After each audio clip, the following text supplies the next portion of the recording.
നമ്മുടെ എല്ലാ ബുധനാഴ്ചയും രാവിലെ അല്ലെങ്കിൽ ഉച്ചയ്ക്ക് കോർപ്പറേഷൻ്റെ സ്റ്റിയറിംഗ് കമ്മിറ്റി യോഗം സാധാരണ ചെയ്യാറ്.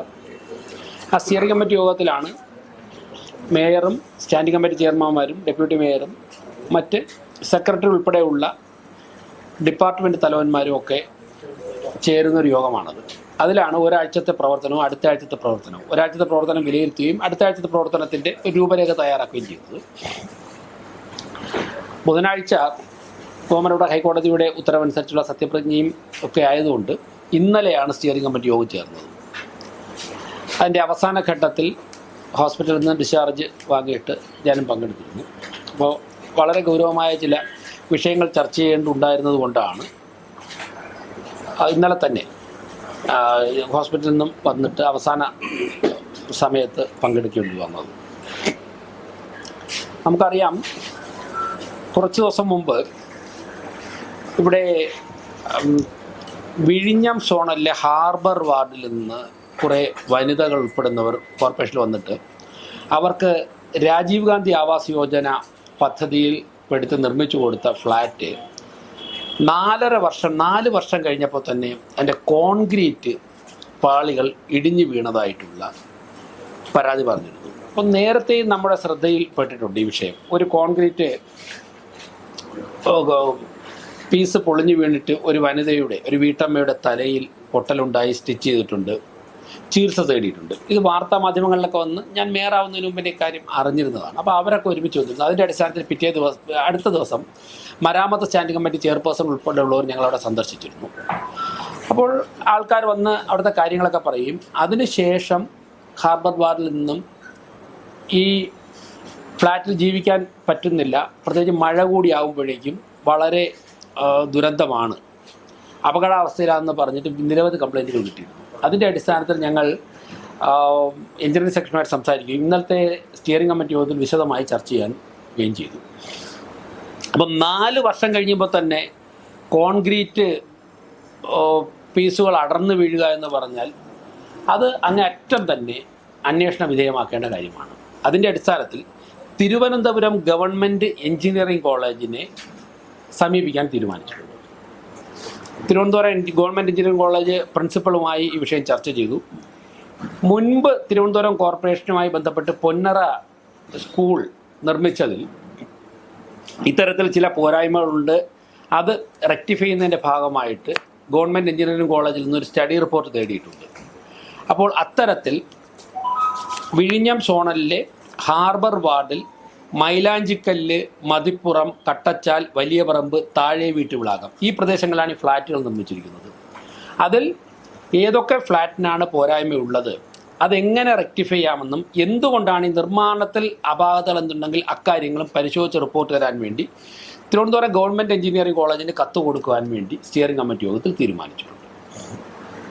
ഇതാണ് ഏറ്റവും പ്രധാനമായിട്ട് നിങ്ങളെ അറിയിക്കാൻ വേണ്ടി വിളിച്ച ഒരു കാര്യം.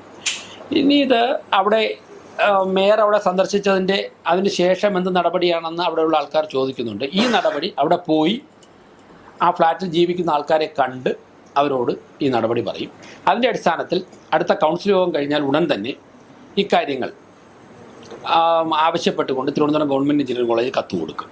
അടുത്ത കൗൺസിൽ യോഗത്തിൽ ഇക്കാര്യം സ്റ്റിയറിംഗ് കമ്മിറ്റി യോഗത്തിൻ്റെ തീരുമാനം കൗൺസിൽ യോഗത്തിൽ അറിയിക്കും. ഇക്കാര്യങ്ങൾ മാധ്യമ പ്രവർത്തകരെ അറിയിക്കാൻ വേണ്ടിയാണ് ഒരു കാര്യം ഇന്ന് പറയുന്ന പത്രസമ്മേളനത്തിൽ പ്രധാനപ്പെട്ട കാര്യം. മറ്റൊന്ന്, ഇപ്പോൾ നമ്മൾ വളരെ വ്യാപകമായിട്ട് ചർച്ച ചെയ്ത ഒരു വിഷയമാണ് സ്മാർട്ട് സിറ്റി നിർമ്മാണവുമായി ബന്ധപ്പെട്ടുള്ള കാര്യങ്ങൾ. നമുക്കെല്ലാവർക്കും അറിയാം, സ്മാർട്ട് സിറ്റി പദ്ധതിയിൽപ്പെടുത്തി നിർമ്മാണം പൂർത്തിയാക്കിയ പല കെട്ടിടങ്ങളിലും ഒരുപാട് പോരായ്മകളുള്ളതായിട്ടുള്ള വിലയിരുത്തലുകൾ വന്നിട്ടുണ്ട്. ഞങ്ങൾ എല്ലാ തരത്തിലുള്ള പരിശ്രമം നടത്തിയിട്ടും പാളയം മാർക്കറ്റിൽ കെട്ടിയിട്ടിട്ടുള്ള കടകളിൽ കച്ചവടക്കാർ അവിടേക്ക് പോകാൻ തയ്യാറാകുന്നില്ല. അതുപോലെ തന്നെ മ്യൂസിയം ഭാഗത്ത് നേരിട്ടെത്തി എഞ്ചിനീയറിംഗ് വിഭാഗവുമായി ബന്ധപ്പെട്ട് സന്ദർശനം നടത്തി അവിടെയും പരിശോധനകളും ചർച്ചകളും നടത്തിയിട്ടും ആ കടകളും തുറക്കാൻ സാധിച്ചിട്ടില്ല. ഇത് വളരെ ഗുരുതരമായ പിഴവാണ്. സ്മാർട്ട് സിറ്റി പദ്ധതികൾ നടപ്പിലാക്കിയുള്ള ഒരു പിഴവായിട്ടാണ് വിലയിരുത്തുന്നത്. അതോടൊപ്പം തന്നെ നിർമ്മാണം പൂർത്തിയാക്കിയ പല മൾട്ടി ലെവൽ കാർ പാർക്കിംഗ് കേന്ദ്രങ്ങളുടെ കാര്യത്തിലും വ്യത്യസ്ത അഭിപ്രായമുണ്ട്. ഇലക്ട്രിക് ബസ് പർച്ചേസിൻ്റെ കാര്യത്തിൽ, ആ ടെൻഡറിൻ്റെ കാര്യത്തിലൊക്കെ തന്നെ വ്യത്യസ്തമായ അഭിപ്രായങ്ങളുണ്ട്. കോർപ്പറേഷൻ അന്നത്തെ സെക്രട്ടറി ഉൾപ്പെടെയുള്ളവർ ആവശ്യപ്പെട്ട പല രേഖകളും ടെൻഡറുമായി ബന്ധപ്പെട്ടുള്ള കിട്ടിയിട്ടില്ല എന്നുള്ള റിപ്പോർട്ടുണ്ട്. അപ്പോൾ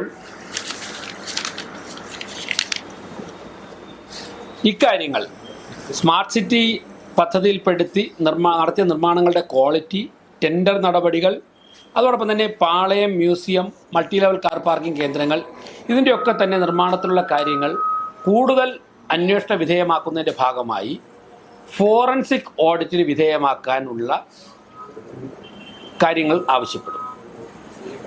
ചീഫ് സെക്രട്ടറിയോട് എത്രയും പെട്ടെന്ന് തന്നെ സ്മാർട്ട് സിറ്റിയുടെ യോഗം വിളിക്കുവാൻ ആവശ്യപ്പെടും. അതിൽ ഫോറൻസിക് ഓഡിറ്റിന് ഇക്കാര്യങ്ങൾ വിധേയമാക്കി റിപ്പോർട്ട് കിട്ടണം. ഈ ആവശ്യം കോർപ്പറേഷൻ മുന്നോട്ട് വയ്ക്കും.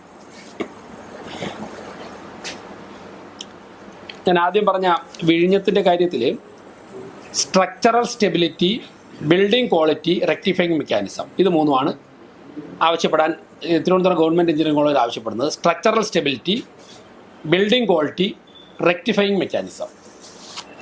അപ്പോൾ ഇതിലെവിടെയോ ഈ ആദ്യം പറഞ്ഞ രണ്ട് കാര്യങ്ങളിൽ എവിടെയോ ഒരു പോരായ്മ ഉള്ളത് കൊണ്ടാണ് 4 വർഷം കഴിയുമ്പോൾ തന്നെ കോൺക്രീറ്റ് പീസുകൾ അടർന്നു വീഴുന്നത്. അവിടെ കോൺക്രീറ്റ് ചെയ്തപ്പോഴേക്ക് ഉപയോഗിച്ച കമ്പി 4 വർഷം കഴിഞ്ഞപ്പോൾ തന്നെ തുരുമ്പെടുത്തിട്ട് ആൾക്കാരുടെ തലയിലൊക്കെ കൂടെ വീഴുകയാണ്. ഇപ്പോൾ തന്നെ കമ്പി നമ്മൾ പോയി താഴെ നിന്ന് നോക്കിക്കഴിഞ്ഞാൽ കമ്പി നമുക്ക് നേരിട്ട് കാണാം. ചുരുങ്ങിയ വർഷങ്ങളേ ആയിട്ടുള്ളൂ. അപ്പോൾ അക്കാര്യങ്ങൾ കൃത്യമായിട്ട് എന്തുകൊണ്ട് സംഭവിച്ചു, കോടിക്കണക്കിന് രൂപ ചെലവഴിച്ചാണ് അതിൻ്റെ എല്ലാ വസ്തുക്കളും പുറത്തു വരണം.